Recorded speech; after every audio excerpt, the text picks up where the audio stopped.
Hello. So this video is going to be on Caulifla's back and Super Saiyan genes and how we know that they pass through the genes. So lately I've been seeing a lot of comments about Caulifla is overpowered, Kale, and and Caulifla and all that. And my last video obviously put to rest why Caulifla shouldn't be able to knock around a Super Saiyan God Goku even if he's exhausted, right? I dissected how she should be. It's Caulifla, then Vegeta, and then Super Saiyan God Goku. And I explained why that ranking is the way it should be, right? If it were for more competent writers in Super who actually cared about putting consistency in a power scale, right? And then the second thing was I explained why even being tired doesn't explain why Goku's getting pushed back by Caulifla, right? So those are the two things. This one is going to be more so about Caulifla's power, and I do have some positive things to say about it too. And Super Saiyan and the genes, okay, and genetics, I should say. If you didn't know, if you thought genes I meant pants, no, genetics, okay. So, like I said, it's time for me to be Schemer Ass Saiyan Z3, get these subs, right, while also trying to get this video to have as many views as it can.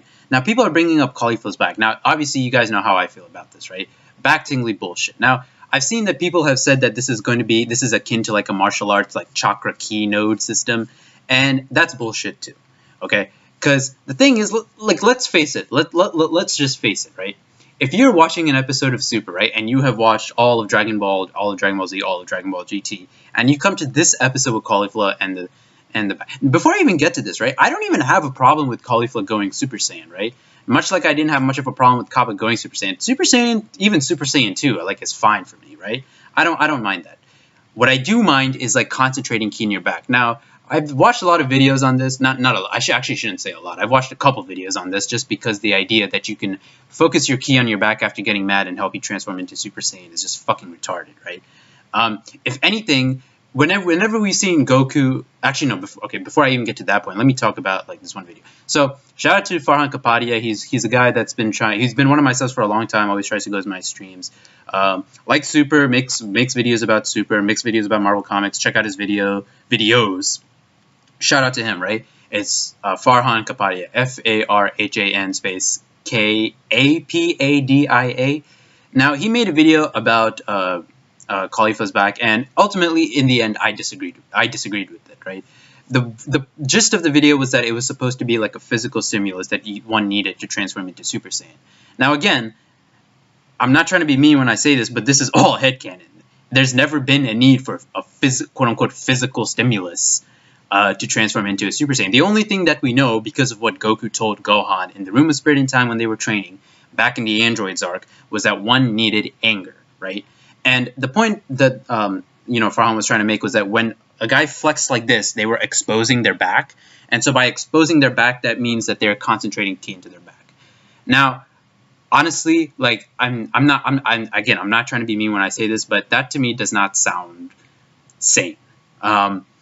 If anything, when you look at Goku or Gohan or Trunks or even Vegeta transform, the one constant physical attribute that they have when they're transforming is that they're clenching their fists. For instance, Goku, he goes like this and clenches his fists. Trunks goes like this, standing upright, so he's not even exposing his back or arching his back when doing it.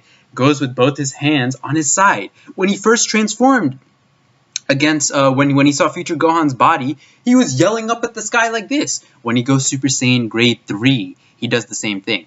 And this whole arching the back thing, now let's face it, we're just trying to input a point that Atsuhiro Tomioka wrote into an episode that's probably not been referenced more than once in Super, right? Maybe there was one other episode that referenced this whole back thing besides when Caulifla transformed. I can't remember, right? But this thing isn't something that is just unique to Saiyans. Piccolo goes like this. Tien goes like this. Krillin goes like this. Cell goes like this. Frieza goes like this. That doesn't mean that they're focusing ki on their backs. Listen, the entire thing about anger, getting angry in Dragon Ball Z. Do you know why that makes sense and why some of the other things don't make sense? Because we can empathize with that. Listen, if I'm angry, right? When I'm angry, I clench my fists, right? I feel a rush of adrenaline. We've all had this moment, right? Every single human has had this moment where they're so mad, for some reason, where nobody is watching them. They just start fucking punching in the air and shit, right? And mind you, this probably happened to us when we were like really younger, right? When we were really immature, when we didn't really have much of a built-up sense of maturity or emotional maturity or whatever, right?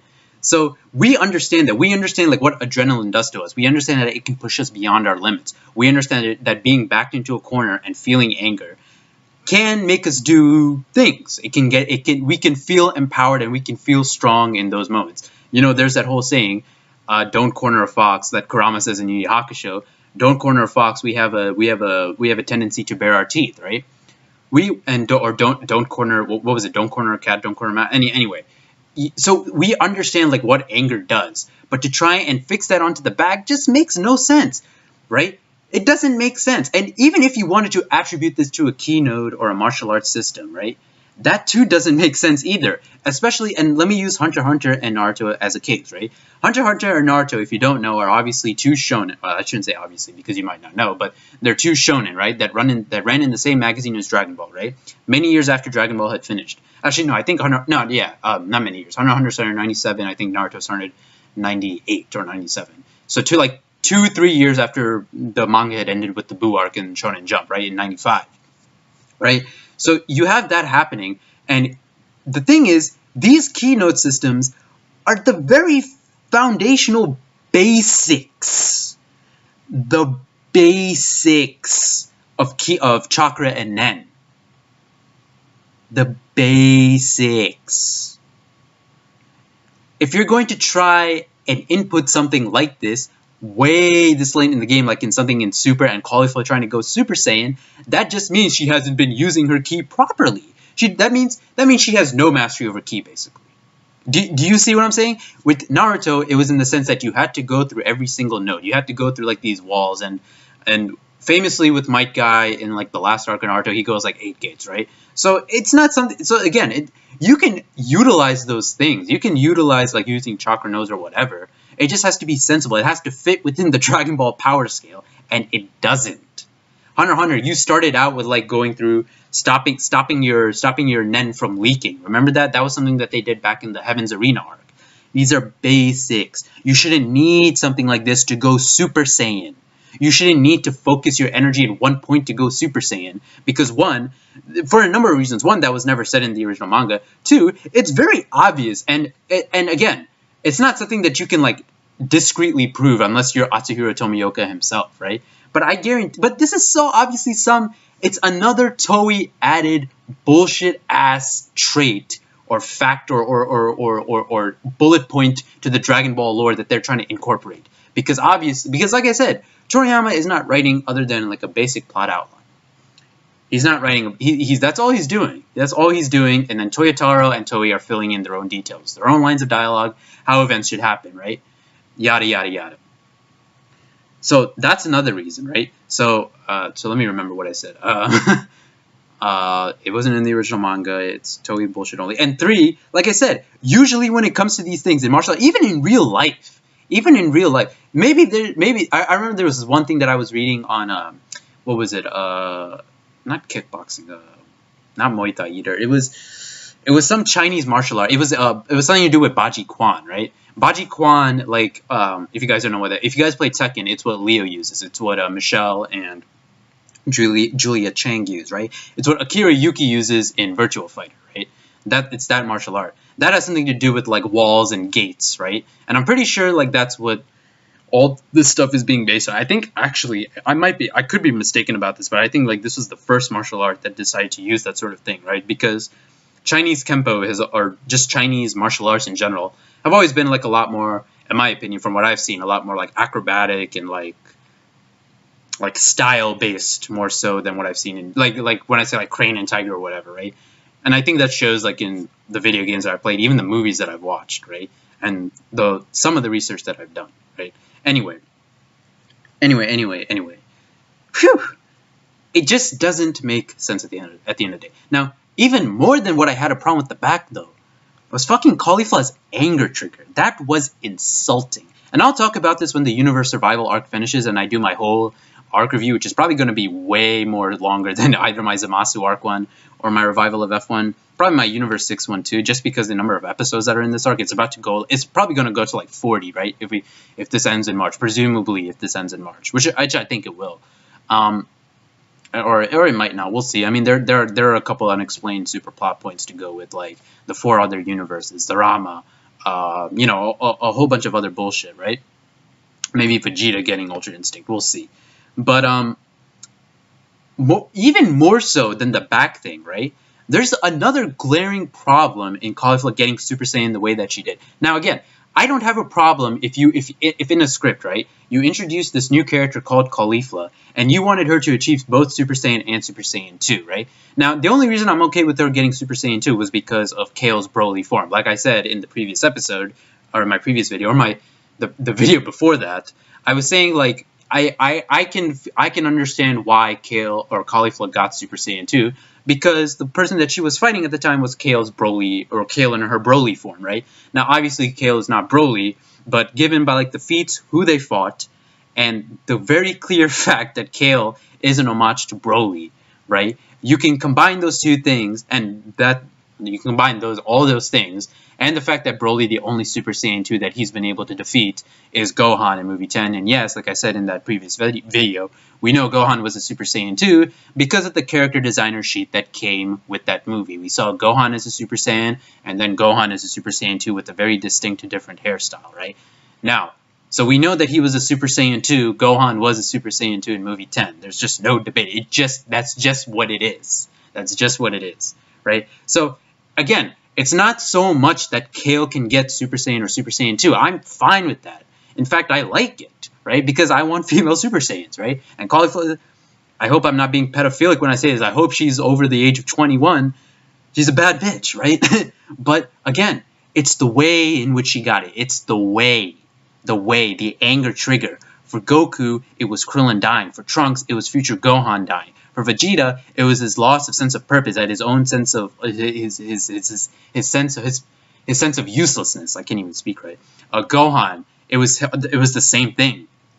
It was his sense of uselessness, which is why I was okay with Kale getting mad the way that she did. My problem with Kale is that she has an unexplained green hair form. She's a regular Saiyan, and somehow her going berserker turns her hair green. Like, that's fucking bullshit writing. That is fanfic shit. There is no justifying that. There is no justifying that. With Super Saiyan God, I understand, right? Super Saiyan God, you know, you have God keys. Super Saiyan Rose always explains it, at least it tried to explain it. It was like a Kaioshin soul affecting the key. With Super Saiyan Blue, it's you combine Super Saiyan and Super Saiyan God, and that's what you get. And so in itself, Super Saiyan Blue isn't really even a new form to begin with. It's more like a variation of Super Saiyan, much like how Super Vegeta is, or Super Saiyan Stage 3 is like what Trunks used, or even what Gohan and Goku were when they came into the Room of Spirit of Time to fight Cell, right? It's something like that. But this green-haired form shit, just because she got mad? Listen, bitch, we've had Goku get mad as a Super Saiyan, Gohan get mad as a Super Saiyan, Gotenks get mad as a Super Saiyan, Goten, Trunks, all these dudes get mad as Super Saiyan, and their hair never changed. And you're trying to tell me? Anyway. We're getting past, like, the whole point. Long story short, Kale's green hair does not make fucking sense. It's stupid, right? Now, again, so like what I was saying with Caulifla getting Super Saiyan the way that she did. Yes, it's the back bullshit. That doesn't really work. But it's the anger it's the trigger. It's the trigger. It's what got her mad. That is so insulting to Dragon Ball as a series. And just it's so amateurish. Like I said, Goku, Trunks, Gohan, Vegeta, who else? Yeah, that's basically it. And we'll talk about Goten and Trunks. Like I said, this video is going to have to do with Super Saiyan genes as well, right? And how it passes through the genetics. Now, so that's more of a problem than the back bullshit with Caulifla. She got mad because someone was talking shit about her. Oh, you're a blockhead. Oh, now I can go Super Saiyan. Now I have the power to destroy worlds because you called me a blockhead. Which, by the way, that's a very Toriyama-esque, like, plot point, right? Not saying that Toriyama wrote that, but I'm just saying, like, the idea that I call you a blockhead and now I can destroy the whole world is very Toriyama-esque. But again, this is insulting to Goku, Gohan, Vegeta, and future Trunks, right? Even Gotenks, for that matter. Or I should, no, not Gotenks, sorry. What am I saying? Even Broly for that matter, really. Anyway, so there's that. Now we'll go now. Wow, I'm just like all over the place right now. So yeah, I talked about the back bullshit. I explained like what's even more insulting than the back bullshit with Caulifla. I want to talk about Super Saiyan Genetics because people, and again, like this is not something that, again, it's probably a theory, and you can make the argument that this is a theory, but again, this is another case of like, say in the Buu arc when you watch like the Kaioshins, right? You watch the Kaioshin and their interaction with Majin Ki, like Kaioshin and Kibito's ki could not be used to resurrect Buu, remember? That's what Dabura said when they were trying to gather enough energy to revive Buu out of the ball, right? Vegito diffused inside Buu, and people say like, oh, it's the 1 hour, when really it actually isn't, because if you go through this, right, when Vegito first appears, right, that whole fight is fucking 32 pages, right? So an hour passing in 32 pages, and that dude that fast, like, you read this chapter, right? You read the chapters, right? You can, like, look, it starts here, right? It starts here. And then I get to this, right? This is not a fucking hour. I can get through this shit in like what, like 2 minutes, 5 minutes. The fact that I can read it that fast, and unless there's like an explicit dialogue box, which obviously it can't, because again, this 1 hour retcon thing is something that Super only did, and it's a retroactive continuity bullshit. It's trying to push it in, right? But the other thing is, like, you go to that 1 hour thing, and again, I'm sorry, this video is like all over the place right now, but you go to look at this shit, right? Notice this. Vegito has this little key aura thing on. Now, you can't, I guess, okay, you can see it from here, right? You see that key aura thing? You see that shit? So he's using that to protect himself, right? He has it up here, as you can see. He has it over here. And he has it over here, right? So what he does next is that he turns it off. See, you see how there's this panel that is dedicated to that? He took off that little key aura thing, and then he diffuses. So the 1 hour bullshit thing doesn't even explain that. And what I was saying about Majin Ki, I'll probably put that in another video. Anyway. I just lost the whole original point because, okay, we'll talk about Super Saiyan Genetics. Let's fuck all that shit. Anyway, Super Saiyan Genetics. So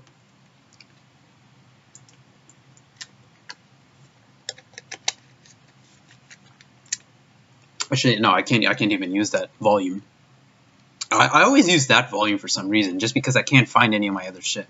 Now, Super Saiyan has passed through the blood, right? And it's very obvious why. Now, so here's the thing, right? People want to bring up like, oh, how can you prove that? Well, for one thing, Goten's birth, right? Goku fucked Chi-Chi before he died, right? Which is why Goten is 7 years old. 7 years past, he's 7 years old, right? So we can come to that conclusion, right? Obviously, the only time that he could have consummated with Chi-Chi to make Goten was when he was a Super Saiyan, when he came back from Yardrat, and it was after the 3 year, after it was against 19 and Jiro, basically, or maybe even before that, who knows, right? Because the Cell arc, I think there's only like a 10 day. There's 10 days in between when Cell defeats Trunks and then Cell dying against Gohan, right? And obviously, like, but the Saiyan pairs share a year each in the Room of Spirit and Time. But obviously, that just because a year passes outside, only a day passes on the outside. Remember that? So obviously, Chi-Chi gave birth to Goten with Goku's sperm, with his genetics of him being a fucking Super Saiyan, right? Now, the other thing is that it was said that anger was needed to transform into Super Saiyan, right? But, so, there obviously was a case, probably was a case, and we don't know this for sure, where Goten probably got angry enough to transform into Super Saiyan. Now, there was this case where he fought Chi-Chi in anime filler that explained how he became a Super Saiyan. But that doesn't happen in the manga, so we can't really use that as evidence, right? Now, let's go to Vegeta and Trunks. So, Vegeta is training with Trunks, right? And Vegeta is shocked that Trunks can transform into a Super Saiyan. So, in all the 8 years that Trunks has been alive, this is the first time that he's training him up, right? He, obviously, people, and again, I'm going to go a little off topic here, but people say like Vegeta is this great father because he was there for Trunks in these 8 years. Very obviously he wasn't, because if he was, he wouldn't be surprised that Trunks can transform into a Super Saiyan. It wouldn't take him 8 years to not only learn that Trunks can transform into a Super Saiyan, but it also wouldn't take him 8 years to hug his son for the first fucking time. Okay? Anyway, that's a whole nother subject, right? This whole Vegeta is a better father than Goku thing is fucking retarded, right? And those two things right there prove it. But that just proves it. That just proves it about what I was saying about Super Saiyan passing through the genes, though, right? The very fact, right, that Trunks was not even a year old, right, means that Vegeta got Super Saiyan right before he fucked Bulma, obviously, right? He wouldn't be surprised. Listen, he wouldn't be surprised that Trunks could go Super Saiyan. But he had never trained him. Do you think, just ask yourself this question. Back in old Dragon Ball Z, if Vegeta cared about Trunks enough to train him and train him hard, he probably would have known he had the ability to go Super Saiyan, right? He obviously didn't know that. This is the first time he's seeing that shit, right? And this is the first time he's training him. Fuck my eye. God, eye hurts. Fuck. And obviously this is all in preparation for the World Martial Arts Tournament and shit, right? But he didn't even know Goten could do the same. And that's where the whole line about Super Saiyan bargain sale that was said in the... was it said in the manga? I think it was. I think like a variation of it was said in the manga too, right? A variation of it was said in the manga too, but I'm pretty sure. I could be wrong about that, but I'm pretty sure something along the line... Not bargain sale. Actually, no. Was it? No, it was bargain sale, wasn't it? Wasn't that actually an accurate... Okay, anyway. Fuck it. But here's the point. That when Goku and Vegeta both impregnated their wives, they had already had Super Saiyan unlocked, right? Given the fact that Goten, without pretty much any training, even Gohan was surprised that he could go Super, and he had never trained him. Listen, when had Goten ever trained, right? Do you think they did that in anime filler, but that was never in the manga. Gohan was surprised that Goten could go Super Saiyan. Vegeta was surprised that Trunks could go Super Saiyan. And obviously, both these dudes had never trained with them at that point. Because, like I said, especially in Vegeta's case, he wouldn't be surprised that Trunks could go Super Saiyan if he had trained him. Because that's his son. And obviously, at the end of the Cell arc, everything about Vegeta is coming to terms with the fact that he loves Trunks and presumably Bulma. At least it's definitely Bulma by the time he kills himself as Majin Vegeta, right? But that alone proves it, that they are surprised. They had no idea that they could go Super Saiyan. They never trained them. Now, and again, you have to think about like what sort of anger issue would make them that powerful enough to transform into a Super Saiyan without any training. Mind you, Goku, Vegeta, Trunks, and Gohan all got this by training and then getting the anger trigger. Goku trained with Kaio and all those masters in the little capsule core ship, right? Gohan trained with Goku and Piccolo. Vegeta obviously trained with Frieza as a kid. He's a strong, and obviously got motivated to train even harder after he lost to Goku and his friends, right? Trunks obviously trained with future Gohan. So they trained and then they got the anger thing. In the case of Goten and Trunks, very obvious. There's no one. You think Piccolo trained Goten or Trunks or Tien or fucking Yamcha or Krillin or whoever? Fuck no. Fuck no. Of course that never happened. Of course that never happened. Are you kidding me? And I bet you Goten probably would whoop their... we already know that Piccolo is stronger than both base Goten and Trunks, right? Because of Buu. When Gotenks diffuses inside Buu, it goes to Piccolo's default outfit, right? Meaning at the very least that Piccolo is more powerful than Goten and Trunks in their base forms. And I'm going to say in their Super Saiyan forms too, because of how even 18 handled them in the World Tournament, right? And Piccolo, 17, 18 are all around the same. Now, I'm probably going to assume that Piccolo is probably a little stronger because I feel like unlike 18 and 17, he's constantly training. 17 and 18 are strong, but they're not. I don't think they're like trainers like in the same vein that Goku and Vegeta and Piccolo are. Piccolo to me is like Goku and Vegeta, and even Toriyama even says so in that one interview. He's like Goku, Vegeta, and Piccolo train all day basically, right? Anyway. Point is the fact that they were surprised, the fact that pretty much no training happened, right? before the World Martial Arts Tournament, right? So you can't even use the anger argument. You can't even use the anger plot point as an argument, right? And it makes sense at the end of the day too, as to like why it happened that way. All these things, you put these together, it's so very obvious that this shit passes through the genes. Even in the case of the original Super Saiyan, right? Which I remember Vegeta was talking about it when Goku fought Raccoon. Now I don't remember if he was talking about like what happened to that original Super Saiyan, or even if that original Super Saiyan, like a silhouette or whatever, was even shown. I don't remember if that was shown in the manga. What I do remember is that was shown in the anime. And I remember in the anime, they said that that particular Saiyan had been killed at some point, like the Super Saiyan power run out. Now, obviously, I'm pretty sure that I want to say that was filler, right? But even that explains like why the dude like never made it with anyone. Because again, we all if you pay enough to Dragon Ball, and those Saiyan, you know that Saiyans aren't about pride for one another, or they're not about for. I mean, they have pride with respect to themselves, but not like pride like they're not like, oh, buddy. They don't really have like familial or romantic notions, right? So that's obviously an explanation for why that didn't happen. And again, it's just a legend at the end of the day. So yeah. Anyway, that's my video. Caulifla's back is bullshit, but Caulifla's anger trigger is even worse. But that being said, Caulifla having the ability to transform into Super Saiyan and Super Saiyan 2 is fine. Same with Kale, except that her green Broly form is still bullshit. That's bullshit. But I don't mind her getting her. It's funny because Kale's trigger for transforming was way better than Caulifla's, and Super Saiyan passes through genes as well. Because like I said, these motherfuckers, they would have need to train and unlock it through anger, but they could do it right off the fucking bat, probably without no training, and to the surprise of both Gohan and Vegeta, who had never trained them in their lives, and probably the only ones who were strong enough to train them at that point. Maybe Piccolo, but again, Piccolo doesn't seem likely to just come out of the blue and say like, oh, I'll train you, Goten, oh, I'll train you, fucking Trunks. And again, that whole Chi-Chi scene, that was filler, so don't bring that up, please. Please do not comment that please don't comment that inappropriately in the comment section. Anyway, thank you guys for watching. I'll catch you guys later. Oh, and drink water, please. It's good for you.